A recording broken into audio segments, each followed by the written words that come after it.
देख लीजिए, आप लोगों को नेक्स्ट क्वेश्चन कराने जा रहा हूँ। आपको थोड़ा डिफरेंट टाइप के क्वेश्चन कराते हैं।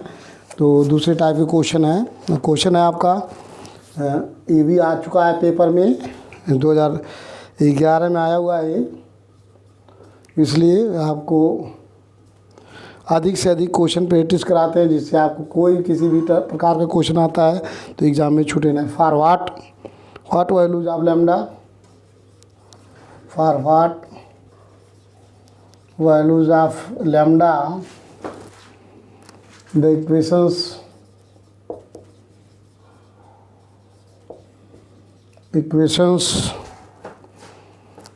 जो सारे वीडियो पढ़ के जाएगा वही कर पाएगा। और आपको गैस क्वेश्चन तो बताते ही हैं, लेकिन आपको इम्पॉर्टेंट सारे क्वेश्चन चूँकि इम्पॉर्टेंट ही कराते हैं, फालतू क्वेश्चन नहीं कराते हैं। तो आपके ये दिमाग में न रहे कि ये तो नहीं बताया गया, नहीं आएगा, तो पेपर में आता रहता है, क्वेश्चन चेंज होता रहता है और डिफरेंट टाइप के क्वेश्चन आते रहते हैं। हर बार वही क्वेश्चन नहीं आते हैं। तो ये ध्यान में रहे कि जो सारे क्वेश्चन आप ढंग से प्रैक्टिस करेंगे तो अभी अच्छे नंबर आपके आएंगे। x + 2y + 4z = lambda and x + 4y + 10z = lambda square have a solution, have a solution and solve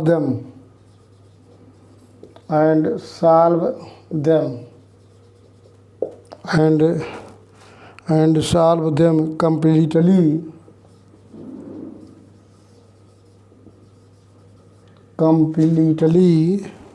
in each case।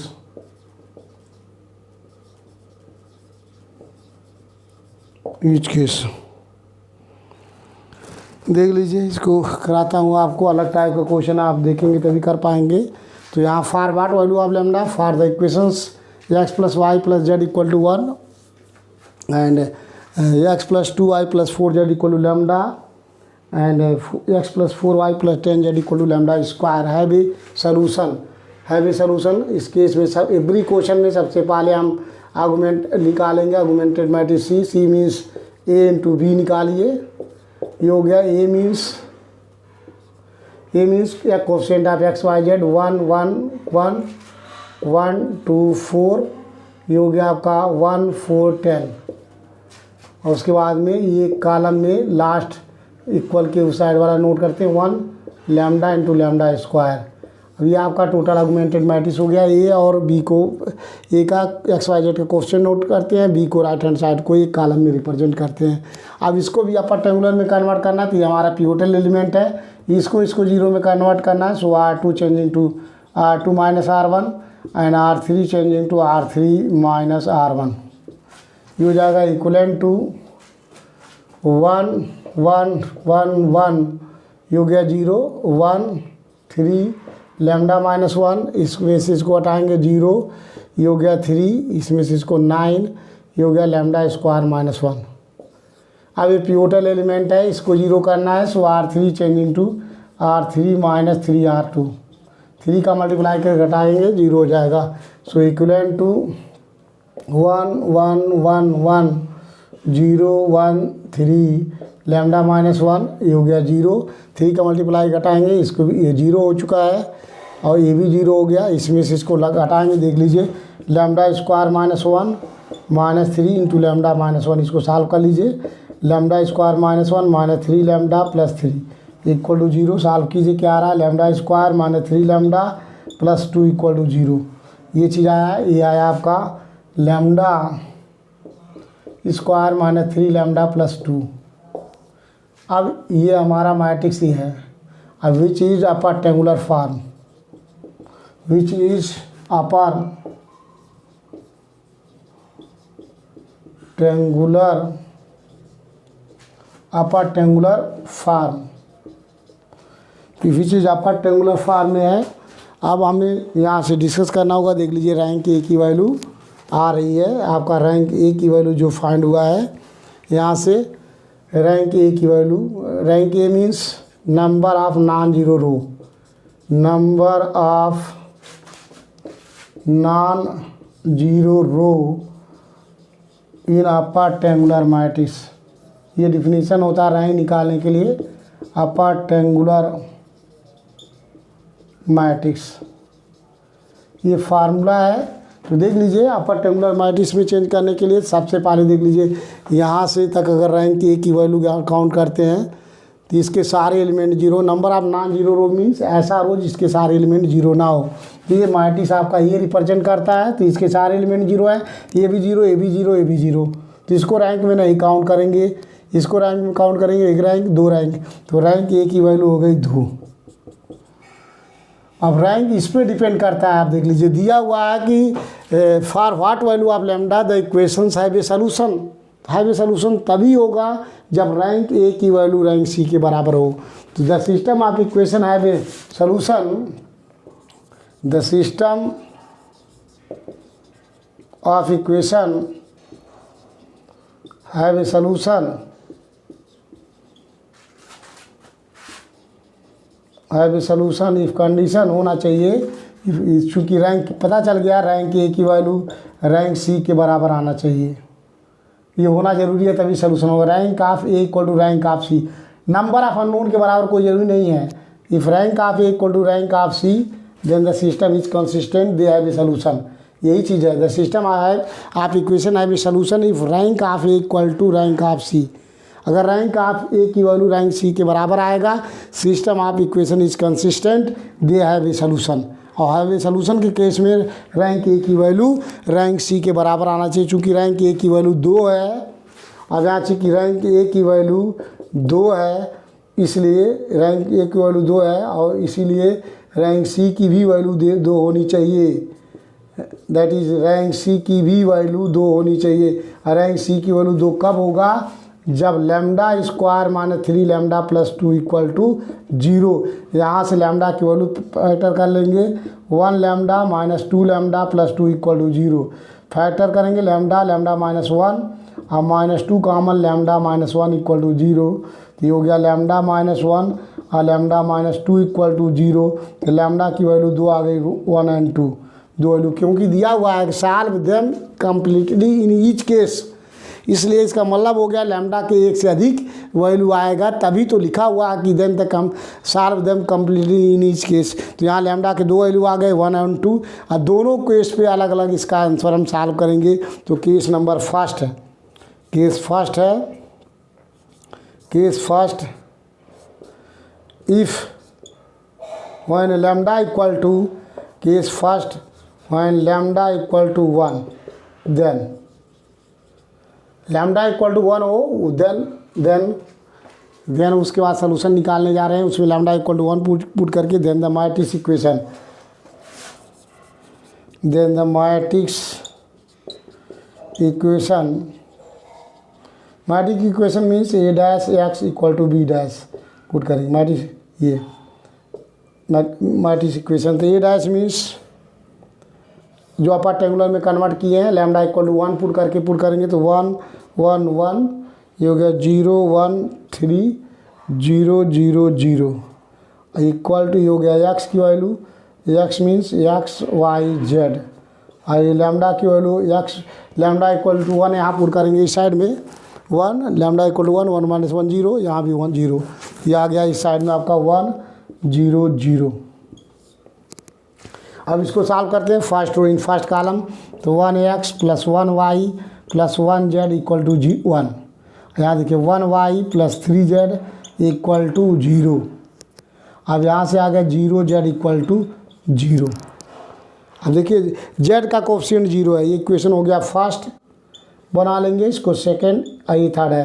तो z का देख लीजिए, यहाँ समझना आपको यह है कि यहाँ z का कोफिशिएंट 0 है, z 0 नहीं है, तो यहाँ से द कोफिशिएंट ऑफ z 0, तो z का नॉट इक्वल टू 0 होगा। अब मान लेंगे z नहीं 0 है, तो मान लीजिए late z equal to k1, कुछ भी ले सकते हैं अपने तरफ से कांस्टेंट। तो हम मान लेते हैं कि अगर z का नॉट, क्योंकि z का कोफिशिएंट 0 है, 0 इंटू z, अब किसी भी संख्या में अगर 0 से मल्टीप्लाई करेंगे तो उसका रिजल्ट जीरो ही आएगा। इसलिए जीरो का मल्टीप्लाई हुआ जेड में, इसका मतलब कि जीरो को मल्टीप्लाई करने से ही जीरो आ रहा है। इसका मतलब Z can not equal to zero है। अब Z can not equal to zero है, मान लेते हैं कि late Z equal to K1 है। अब जेड की वैल्यू K1 है तो इसमें पुट कर देंगे सेकेंड में, तो यहाँ से निकल जाएगा वाई की वैल्यू फ्रॉम इक्वेशन सेकेंड, यहाँ से हो गया y plus 3K1 equal to zero, तो y इक्वल टू आ गया माइनस 3K1। अब फ्रॉम इक्वेशन थर्ड में, फ्रॉम इक्वेशन फर्स्ट से यहाँ से आपको y और z की वैल्यू इसमें पुट कर देंगे तो x निकल जाएगा, x प्लस y1 की वैल्यू माइनस 3K1 और हो गया प्लस z की वैल्यू हो गया K1 equal to 1। So x minus 3K1 plus K1 minus 2K1 equal to 1, तो x equal to 1 plus 2K1। आपका एक आंसर यही हो गया। एक आंसर आपका ये आ गया, केस फर्स्ट का आंसर है। केस फर्स्ट का आंसर आपका आ गया x equal to 1 plus 2K1 और y इक्वल टू आ गया आपका माइनस 3K1 और z इक्वल टू आ गया K1। एक आंसर आपका ये हो गया। नेक्स्ट केस सेकेंड बी, चूँकि ईच केस में निकालना है तो case second when lambda equal to 2 जो यहाँ निकाला गया है, lambda equal to 2, then the matrix equation,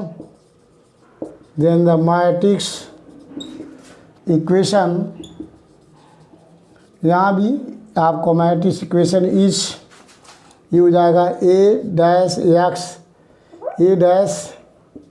x equal to b dash,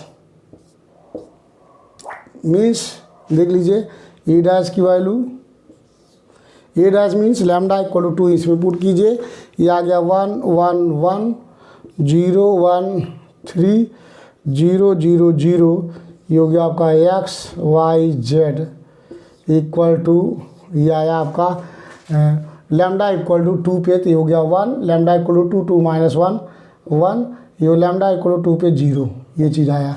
अब इसको साफ कर लीजिए, first in first column 1x plus 1y plus 1z equal to 1 और 1y plus 3z equal to 1 और लास्ट में आ गया 0z इक्वल टू 0। यहाँ से भी इक्वेशन देख लीजिए, इसको बना लीजिए। इक्वेशन वहाँ थर्ड हो चुका है, सेकंड तक ये हो गया थर्ड, ये हो गया आपका फोर्थ। अब यहाँ से भी देखिए लास्ट इक्वेशन से z can not equal to 0, z का कोफिशिएंट 0, z नहीं 0 होगा। यहाँ भी हम मानते हैं late z equal to K2, क्योंकि K1 ले चुका हूँ इसलिए एक डिफरेंस कांस्टेंट लेते हैं K2।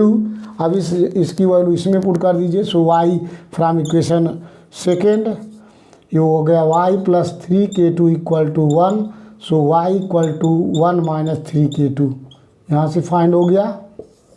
और फ्रॉम इक्वेशन थर्ड से निकाल लेंगे, थर्ड इक्वेशन से x की वैल्यू, सो x प्लस K1, ये हो गया y की value, I means 1 minus 3K2 और z की वैल्यू हो गई K2 equal to 1, so x minus 2K2 और ये हो गया 1 प्लस उधर जाएगा तो 1 minus 1 equal to 0, so x minus 2K2 equal to 0, तो x इक्वल टू 2K2, ये आया।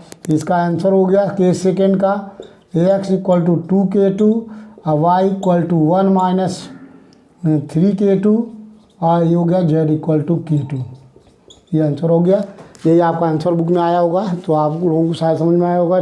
डिफरेंस टाइप का क्वेश्चन था, इसलिए एवरी टाइप के क्वेश्चन आप लोगों को कराते हैं, तो आप लोग शेयर कीजिए, सब्सक्राइब कीजिए और सारे नोट्स आप पढ़ेंगे तभी आप अच्छे क्वेश्चन कर सकते हैं, अच्छा नंबर ला सकते हैं।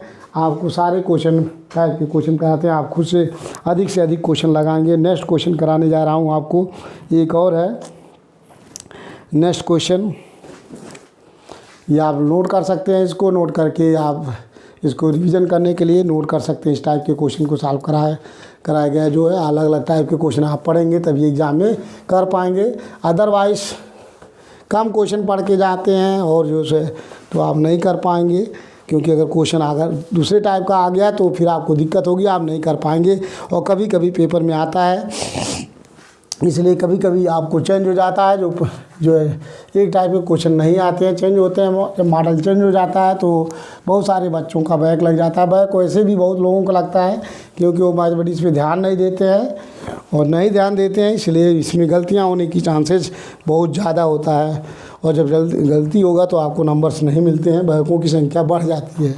तो केयरफुल्ली आप पढ़ेंगे, सॉलिड पढ़िए, जो जितने यूनिट पढ़ते हैं। नेक्स्ट क्वेश्चन आपको कराने जा रहे हैं, एक और है, देख लीजिए। क्वेश्चन है, ये भी 2012 में आया हुआ है।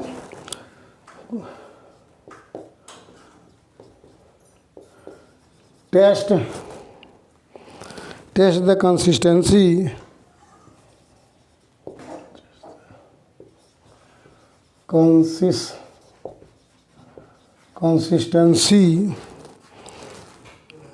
for the following system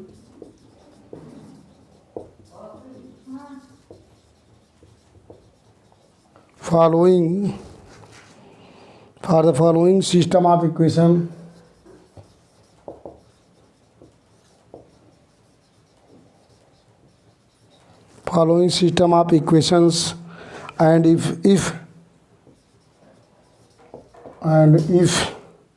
system is consistent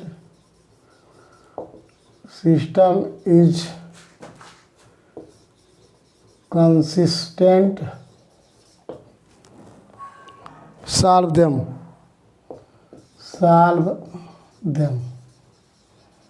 अगर कंसिस्टेंट है देन फाइंड द सॉल्यूशन। तो ये क्वेश्चन है, आपको क्वेश्चन दिया हुआ है, ये आपका x plus Y plus Z equal to ये 6 इक्वेशन, और x plus 2i plus 3z equal to 14, और ये हो गया आपका x plus 4y plus 7z equal to 30। ये आपका क्वेश्चन है, देख लीजिए, आपको प्रैक्टिस कराते हैं। यहाँ से सबसे पहले आपको निकालेंगे ऑगमेंटेड मैट्रिक्स C निकालेंगे। Let C equal to AB।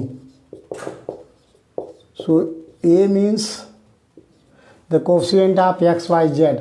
तो 1 1 1 1 2 3 1 4 7, और लास्ट में एक कॉलम में B को रिप्रेजेंट करते हैं 6 14 एंड 30। ये आ चुका है, अब देख लीजिए। अब इसको सॉल्व करने के लिए सबसे पहले देख लीजिए पिवोटल एलिमेंट ये है, इसको अपर ट्रायंगुलर मैट्रिक्स में कन्वर्ट करना है using the elementary row transformation, not use for column. So इसको जीरो करने के लिए R2 changing to R2 minus R1 and R3 changing to R3 minus R1। Pivotal element को मान के ही इसको जीरो करते हैं, ये ध्यान देते हैं, अदरवाइज आपके क्वेश्चन गलत हो जाएंगे। देख लीजिए 1 1 1 6, इसमें से इसको घटाएंगे 0, इसमें से इसको घटाएंगे 1, इसमें से इसको घटाते हैं 2, इसमें से इसको घटाएंगे 14 में से 6 जाएगा 8। इसी तरीके से इसमें इसको घटाएंगे 0, ये आ गया 3, इसमें से इसको घटाएंगे 6, इसमें से इसको 24। अब ये पिवोटल एलिमेंट है, इसको जीरो करना है। सो R3 changing to R3 minus 3 R2, इसमें R2 में 3 का मल्टीप्लाई करके हटाएंगे तो 0 हो जाएगा। अब 1 1 1 6 0 1 2 8, 3 का मल्टीप्लाई करके हटा रहे हैं, 3 0, 3 में से 3 6 हो गया, 6 माइनस 6 0, 8 3 24, 24 में से 0, ये आया। अब देख लीजिए which is upper triangular matrix, which is upper triangular matrix. Upper triangular matrix में कन्वर्ट हो गया। यहाँ से होता है रैंक ए की value, rank of A means number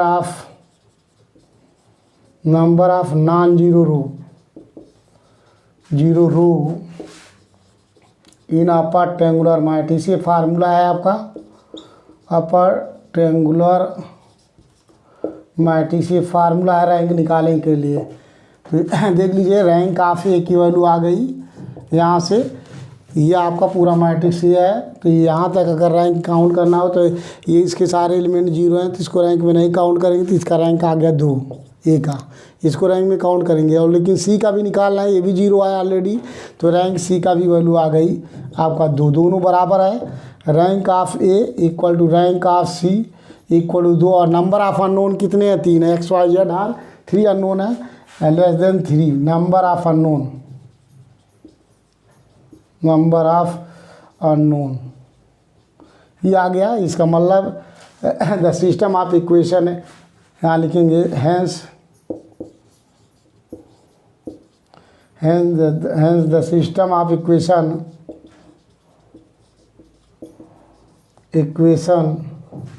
is consistent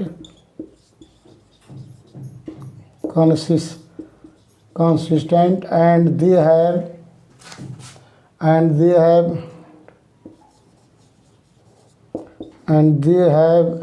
solution, क्योंकि इनफाइनाइट नंबर ऑफ सोल्यूशन होगा, क्योंकि इसका रैंक नंबर ऑफ अननोन के बराबर नहीं है। And they have many number of solution है, they have infinite number of solution. क्यों इनफाइनाइट नंबर ऑफ सोल्यूशन है? क्योंकि इसका रैंक जो है 3 से कम है। अगर बराबर होता रैंक तो यूनिक सोल्यूशन हो जाता। तो ये हो गया इनफाइनाइट नंबर ऑफ सोल्यूशन। अगर कंसिस्टेंट है तो सोल्यूशन भी फाइंड करना है, कंसिस्टेंट आ चुका है तो इसका solution infinite number of solution find करने जा रहे हैं। उसके लिए the matrix equations are, the matrix equation, matrix equation means the matrix equation is, आपको यहाँ से ए का A dash X equal to B dash, ये फार्मूला है। ए डैश मीन्स जो अपर ट्रायंगुलर मैट्रिक्स में कन्वर्ट किए हैं वो मैट्रिक्स लिखते हैं ए की वैल्यू। तो अपर ट्रायंगुलर में क्या है? 1 1 1 0 1 2 0 0 0, ये हो गया आपका X Y Z equal to last में आप बी, जो बी डैश मीन्स जो अपर ट्रायंगुलर में कन्वर्ट है वो एलिमेंट 6 8 0। अब इसको सॉल्व करेंगे first row in first column. So 1x plus 1y plus 1z equal to 6, ये हो गया 1y plus 2z equal to 8 and 0z equal to 0। ये हो गया इक्वेशन फर्स्ट। इसको सेकंड बना लेंगे। अब यहाँ से देख लीजिए, आपको 0 z इक्वल टू 0 है, z का कोफिशिएंट 0 है। The product of 0 into Z equal to 0 means z का कोफिशिएंट 0 है, नॉट z 0 है। 0 में किसी भी संख्या का मल्टीप्लाई करते हैं 0 आ जाता है, इसलिए 0 z का नॉट इक्वल टू 0, उसका कोफिशिएंट 0 है, इसलिए z का not equal to 0। So let मान लेते हैं z की वैल्यू k1 है। अब इसकी वैल्यू पुट कर देंगे फ्रॉम इक्वेशन सेकेंड में, तो यहाँ से y की वैल्यू निकल जाएगी। तो y 1y plus 2k1 equal to 8, यहाँ से आ गया y equal to 8 minus 2k1, ये वैल्यू क्या आ गई। अब इसी तरीके से फ्रॉम इक्वेशन फर्स्ट में पुट करेंगे, तो यहाँ से हो गया x plus y means 8 minus 2k1, ये हो गया प्लस कि z की वैल्यू k1 इक्वल टू 6, ये हो गया x minus k1 equal to 6 minus 8, तो x इक्वल टू ये हो गया आपका k1 माइनस 2, ये आया। तो आंसर जो आपका आकर देख लीजिए, x1 equal to k1 minus 2 find हुआ, y की वैल्यू फाइंड हो गई 8 माइनस 2k1 और z इक्वल टू k1। तो यही आपका आंसर आ गया। आया भी होगा, आप बुक में टैली कर सकते हैं। ये आपका क्वेश्चन है जो 2012 में आ चुका है, 12 में आया हुआ है क्वेश्चन, और इसका आंसर यही आना चाहिए। देख लीजिए, x की वैल्यू k माइनस 2, वही k1 माइनस 2, और y equal to 8 minus k1, सही है। z equal to k, where k is arbitrary constant. तो शायद आप लोगों को ये समझ में आ गया होगा। सारे क्वेश्चन एक जैसे हैं, बस प्रैक्टिस करने हैं। नंबर ऑफ क्वेश्चन के अधिक से अधिक क्वेश्चन को हम प्रैक्टिस कराते हैं, जिससे सारे बच्चे कर सकें। तो आपको नेक्स्ट वीडियो में नेक्स्ट क्वेश्चन कराएंगे। आप लोग शेयर कीजिए, सब्सक्राइब कीजिए, और नेक्स्ट वीडियो में आपको नेक्स्ट क्वेश्चन